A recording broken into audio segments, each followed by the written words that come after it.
Breaking news చూస్తున్నాం. ప్రముఖ కవి రచయిత అందశ్రీ కన్నుమూశారు. ఇవాళ ఉదయం ఇంట్లో ఒక్కసారిగా కుప్పకూలిపోయారు. వెంటనే ఆయన కుమారుడు గాంధీ ఆసుపత్రికి తరలించారు. 7 గంటల 20 నిమిషాలకు హాస్పిటల్కి తీసుకెళ్లారు. 7 గంటల 25 నిమిషాలకు అందశ్రీ చనిపోయినట్లు వైద్యులు ప్రకటించారు.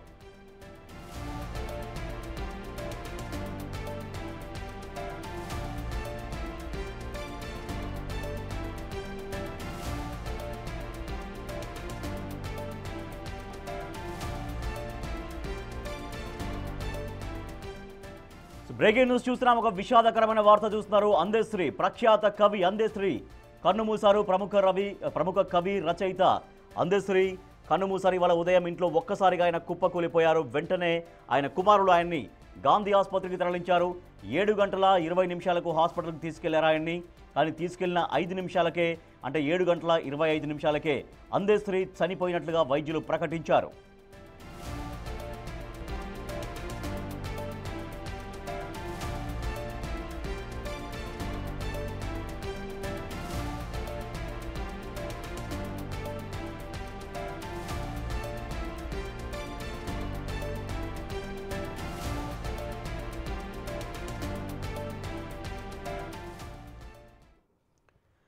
ప్రఖ్యాత కవి అందశ్రీ కన్నుమూశారు. ఇవాళ ఉదయం 7 గంటల సమయంలో తన ఇంట్లో కుప్పకూలిపోయారు. వెంటనే కుమారుడు ఆయన్ని గాంధీ ఆసుపత్రికి తరలించారు. ఆయన 7 గంటల 25 నిమిషాలకి ఆయన చనిపోయినట్లుగా గాంధీ వైద్యులు ప్రకటించారు. ఒక్కసారిగా తెలంగాణ ఒక తీరని శోకంలోకి మునిగిపోయిందని చెప్పొచ్చు. ఎందుకంటే జయ జయ హే తెలంగాణ అనేటువంటి ఒక గీతాన్ని రాసినటువంటి అందశ్రీ ఇవాళ ఉదయం మరణించడంతో ఒక్కసారిగా అందరూ షాక్కు గురవుతున్నారు. మా అసోసియేట్ ఇన్పుట్ ఎడిటర్ నగేష్ మరింత సమాచారం అందిస్తారు.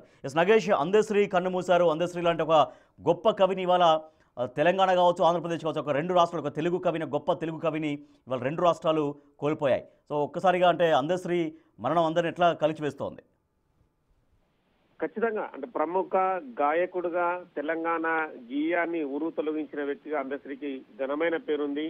జయ జయ హే తెలంగాణ అంటూ కూడా యావత్తు తెలంగాణ ఉద్యమంలో కదిలించాడు. ఇప్పుడు తెలంగాణ రాష్ట్ర కాంగ్రెస్ ప్రభుత్వం వచ్చిన తర్వాత ఆ గీతాన్ని కూడా అధికార గీతంగా ప్రకటించింది. ప్రతి స్కూల్లో, బడిలో కూడా ఈ రోజు అందశ్రీ గీతాన్నే ఆలపిస్తున్నారు. కానీ అందశ్రీ మరణించడం అనేది తెలంగాణ కూడా గొప్ప వ్యక్తిని కోల్పోయిందని చెప్పచ్చు. ఎందుకంటే ప్రత్యేక తెలంగాణ రాష్ట్రం రావాలని చెప్పి అందశ్రీ ఎంతో తాను తప్పించేవాడు.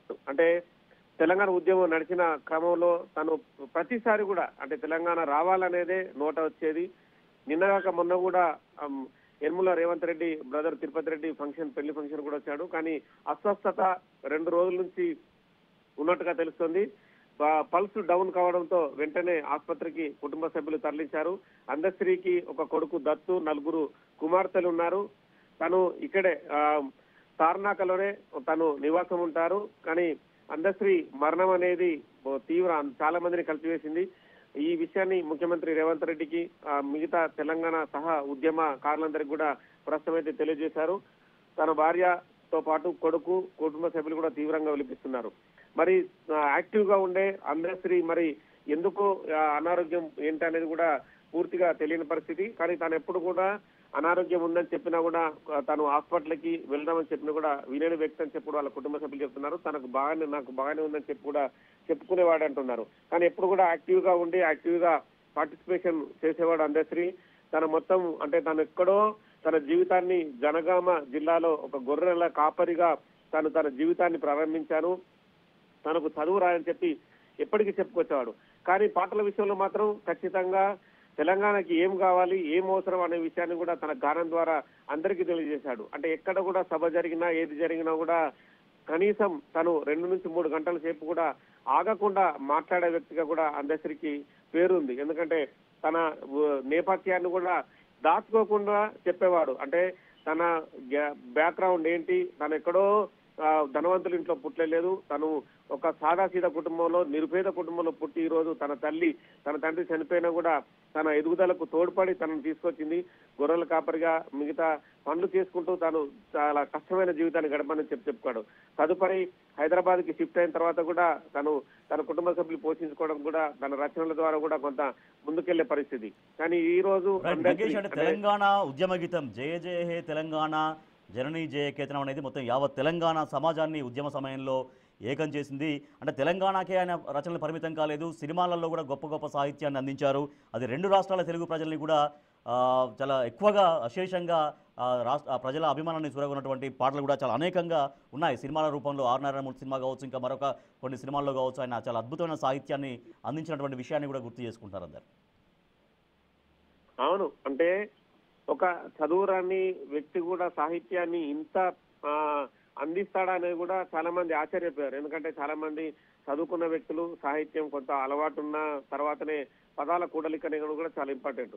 కానీ ఒక చదువురాని వ్యక్తి జయ జయ హే తెలంగాణ పాటలు కూడా తను అంటే మనం పాట పాడుకున్నా కూడా జయ జయ హే తెలంగాణ జనని జనగీతనం అని చెప్పి పాడిన దాంట్లో కూడా తను నదులని, అలాగే మన సంస్కృతిని, అలాగే మనకు తెలంగాణలో ఉండే మిగతా అన్ని కూడా కలిపి పాడడం అనేది కూడా చాలా గొప్ప విషయం. ఎందుకంటే తన సాహిత్యం అందరికీ ఉపయోగపడాలి, ప్రతి వ్యక్తి కూడా ఖచ్చితంగా అలవర్చుకోవాలని చెప్పి కూడా ఎప్పటికప్పుడు చెప్తుండేవాడు. ఎక్కడికి వెళ్ళినా కూడా సాదా సీదాగానే ఉండేవాడు.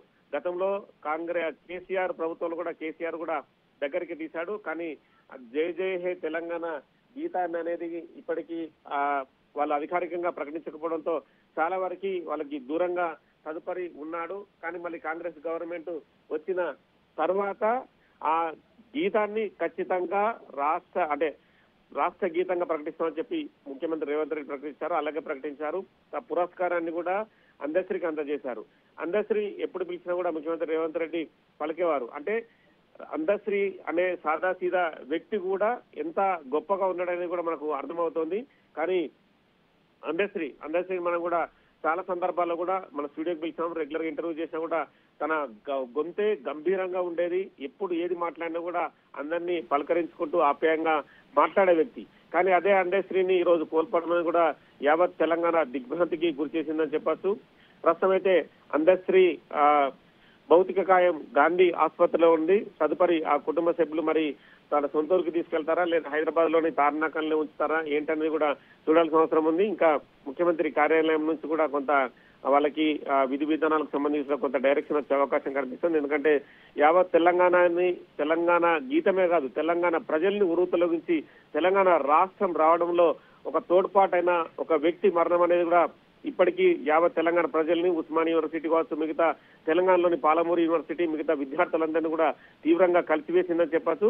ప్రస్తుతం అయితే ముఖ్యమంత్రి కార్యాలయం నుంచి వచ్చే కొన్ని డైరెక్షన్స్ వల్ల ఎక్కడ భౌతిక కాయం నుంచి అంటే ప్రజల సందర్శనార్థం ఉంచిన తర్వాత వాళ్ళ ఊరికి తీసుకెళ్తారా లేదంటే హైదరాబాద్ లోని మిగతా కార్యక్రమాలు నిర్వహిస్తారనేది కూడా కొద్దిసేపటి తర్వాత తెలిసే అవకాశం ఉంది. Right, thank you Nagesh. ప్రముఖ కవి, ప్రఖ్యాత రచయిత అందశ్రీ ఇక లేరు. అందశ్రీ ఈ ఉదయం కన్నుమూశారు. ఒక్కసారిగా అందశ్రీ మరణించారని తెలియగానే అందరూ షాక్ గురవుతున్నారు. ఎందుకంటే అందశ్రీ చదువుకోలేదు, వాస్తవానికి చదువుకోలేదు. కానీ చదువుని మించినటువంటి అపార జ్ఞానం ఆయనకు ఆశువుగా వచ్చింది, ఆయన సొంతం. కాబట్టి తన మేధస్సును ఉపయోగించి అద్భుతమైన సాహిత్యాన్ని అందించారు. ఒక తెలంగాణకే తన సాహిత్యం పరిమితం కాలేదు, మొత్తం తెలుగు వాళ్ళకి, యావత్ తెలుగు రాష్ట్రాలు, రెండు రాష్ట్రాలకి, అంటే ఉమ్మడి ఆంధ్రప్రదేశ్ ఉన్నటువంటి సమయంలో దగ్గర నుంచి ఆయన రాసినటువంటి అనేక పాటలు తెలుగు ప్రజల్ని విపరీతంగా ఆకట్టుకున్నాయి, స్ఫూర్తిగా నిలిచాయి. సో జయ జయ హే తెలంగాణ జననీ జయ కేతనం అనేది తెలంగాణ రాష్ట్ర గీతంగా ఇవాళ రాష్ట్ర ప్రభుత్వం గుర్తించి దాన్ని మరింతగా దాని ప్రాశస్త్యాన్ని, దాని యొక్క ప్రాముఖ్యతను పెంచింది. సో అది ఇటీవల అంటే 2025 జూన్ 2 రోజు రాష్ట్ర ఆవిర్భావ దినోత్సవం